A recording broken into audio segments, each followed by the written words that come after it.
আলিপুরদুয়ারের রাজা ভাতখাওয়ায় শকুন সংরক্ষণ ও প্রজনন কেন্দ্রে 3টি প্রজাতির শকুন রয়েছে। 4টি ওষুধের কারণে তাদের সংখ্যা দিনকে দিন কমে যাচ্ছে। এই 4টি ওষুধ সরকার থেকে ব্যান্ড করে দেওয়ার পরও খোলা বাজারে পাওয়া যাচ্ছে।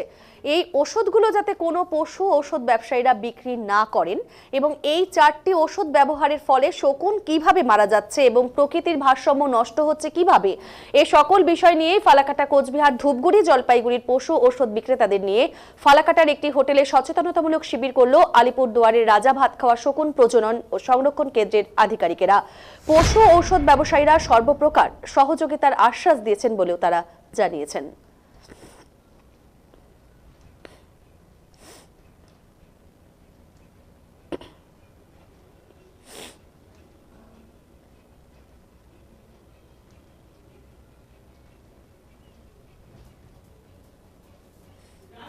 আমাকে কামড়ালে সাথে সাথে অ্যান্টিবায়োটিক ভ্যাকসিন নিতেই হবে, তাছাড়া আমার কোনো উপায়। এবার এই যে জিনিসগুলো আমাদের পরিবেশে বা প্রকৃতিতে সকলকে ধীরে ধীরে ধীরে ধীরে ফেরত দিচ্ছে।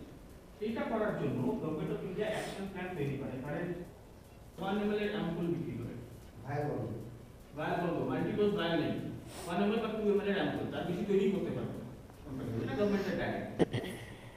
তারপরে কেটোপ্রোফেন এবং অ্যাসিক্লোফেনাক, 2023 সালে কেটোপ্রোফেন এবং অ্যাসিক্লোফেনাক ব্যান, এবং গত বছর ডিসেম্বরের 30 তারিখ আমাদের রাজা ভাতখাওয়াতে একটা শকুন সংরক্ষণ প্রজনন কেন্দ্র আছে, যেটা ওয়েস্ট বেঙ্গল ফরেস্ট ডিপার্টমেন্ট এবং বক্সা টাইগার রিজার্ভে কাজ করে। সেখানে আমাদের কিছু শকুন আছে, সেখানে রাখা 3টে প্রজাতির শকুন, হোয়াইট ব্যাক, স্লেন্ডার বিল্ড এবং লং বিল্ড হয়েছে। এই শকুনগুলোর সংখ্যা কমে যাওয়ার পেছনে বা এরা যে ক্রিটিক্যালি এন্ডেঞ্জার্ড হয়ে গেছে তার পেছনে সরাসরিভাবে দায়ী হচ্ছে 4টে ড্রাগ: ডাইক্লোফেনাক, অ্যাসিক্লোফেনাক, কেটোপ্রোফেন এবং মিনসিলাইড। এই 4টেই ওষুধ ভালচার টক্সিক, মানে শকুনের জন্য বিষ, এবং এগুলো ভারত সরকার ব্যান করে দিয়েছে ফর প্রোডাকশন অ্যান্ড ম্যানুফ্যাকচার। এবং সেই বিষয়ে একটা কর্মশালা আমরা একটা ছোট্ট এখানে করলাম।